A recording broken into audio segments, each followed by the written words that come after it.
You're watching Good Day Siouxland with Mallory Smith, Nick Wilson, and meteorologist Victor Perez. From KCAU 9 News, this is Good Day Siouxland. Good morning. It's 6:45 on this Monday morning. I'm Nick Wilson. I'm Victor Perez. Mallory has the morning off.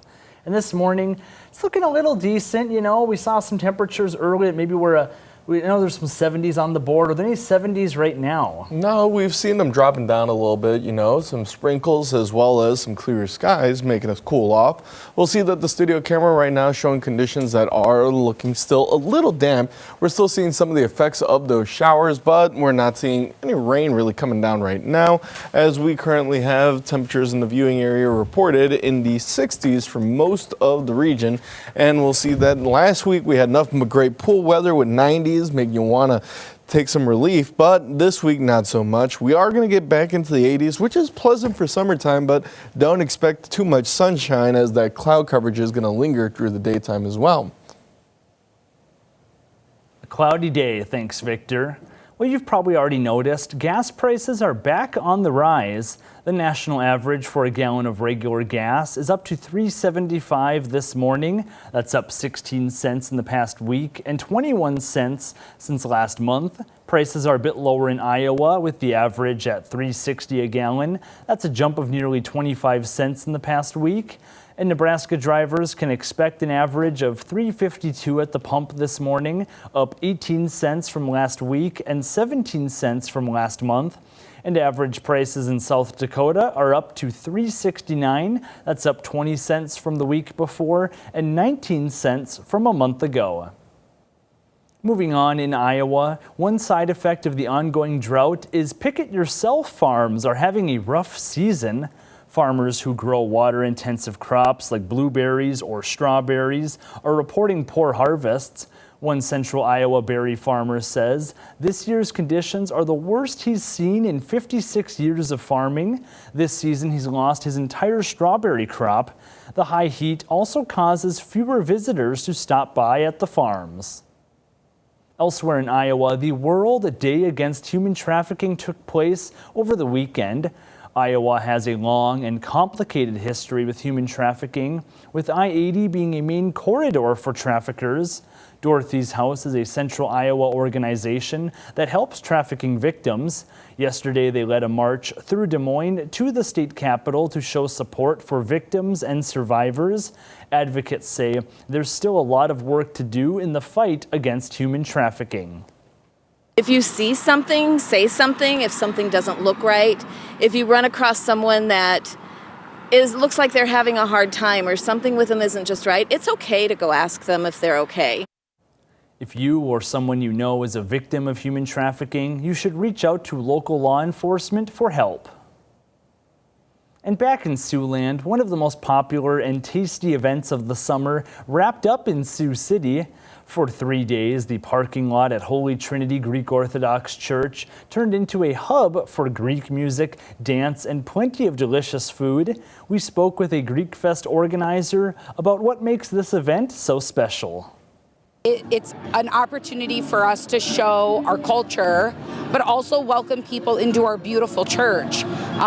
Orthodox Christianity is the oldest faith, and so we want people to come in and see our church and see what our community has to offer beyond just our Greek festival.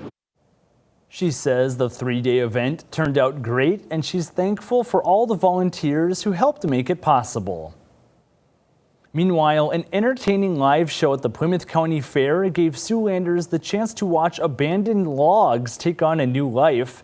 Chainsaw artists Blair Smith and Scotty Tobin showed off their skills to Plymouth County fairgoers throughout last week. We spoke with Blair about not only being able to show off his craft, but also teach it to others.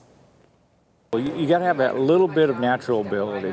I can show them how to do it, but you have to be able to think it, think fast. I love when people come watch because that's why I'm here. People wonder how you do it, what you're doing. They sit out there and watch you be able to create it. So it works out really well. Smith says they guaranteed 4 carvings per day. All of the creations were available for purchase at the Plymouth County Fair auction. While the Plymouth County Fair is now in the books, a few other Siouxland counties have their fairs coming up this week. Here in Iowa, the Woodbury County Fair kicks off in Mobile on Wednesday. It'll run through Sunday. Meanwhile, in Nebraska, the Dakota Thurston County Fair starts on Thursday and runs through Saturday.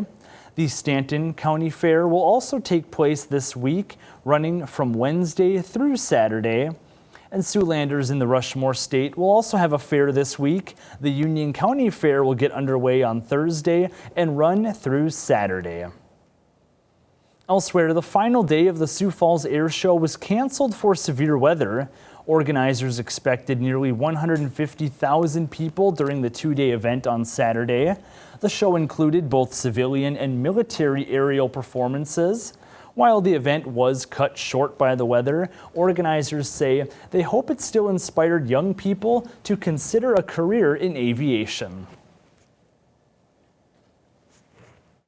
We have great community support to be able to put on a free air show, and our sponsors help to provide that, along with our host, the South Dakota Air National Guard. It's very unique to have a free air show. A KC-135 Strato tanker from the 185th Air Refueling Wing here in Sioux City held a prominent position at the air show. Visitors got a close-up view of the back of the aircraft, and they could sit in the cockpit as well as visit with a pilot from the 185th. Well, now it's time to meet today's Stray of the Day. Yeah, and every day we share a pet that's picked up by Sioux City Animal Adoption Rescue who's waiting to go home. This is Izzy, a 6 to 9 month old female German Shepherd puppy. She was one of the 4 German Shepherd pups found on the 400 block of Isabella Street earlier this summer. She currently weighs about 45 pounds, but it's likely she'll gain another 20 or so before she's fully grown. The rescue says she's intelligent and curious and the perfect age for training. Izzy is available for adoption now. If you've lost your pet, you're looking to adopt, or if you'd like to sponsor a pet for adoption, all you got to do is go to the rescue's website. That's at SiouxCityAnimalRescue.com. She looks friendly. Yeah, it looked like a good girl, but, you know, lots of shepherds out there, so you can take a pick out of one of them if you were thinking about getting another shepherd. Perfect age for training, but, you know, there's no perfect age for a weather like this. I mean, it's still probably a little too hot for a German Shepherd, I would think. Probably, you know, maybe they need a little rain jacket with the showers that we had so you don't have to worry about picking up or drying them off too much. As we'll see that currently across the viewing area, we see winds flowing out between 5 and 15 miles per hour and flowing out from the east for most of us. I know earlier we had a southwestern breeze here in Sioux City as Wayne and Norfolk were strengthening in winds. Looping radar showing those showers moved through. The airport still reported a little bit of a light drizzle, but we're almost out of the woods on that end as those showers continue further into the southeast. Again, with some showers and storms by Omaha, but we're looking quieter and quieter. Stormcast shows those showers are out of the way by midday for most of the viewing area, as some sprinkles try to get by Sioux Falls but won't enter. Through the overnight, some showers and storms through central South Dakota that also don't make it in.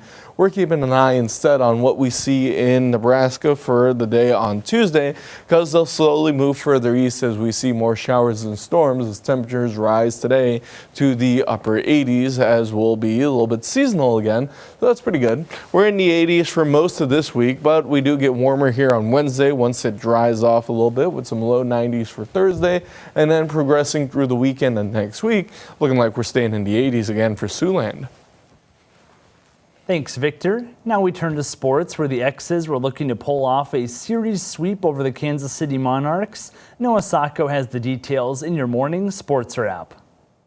Good morning, Siouxland. The X's have been saving the best for last this past weekend. 2 comebacks, 2 walk-off winners after 2 nights ago, and extra innings gave them the series win over West Division leading Kansas City.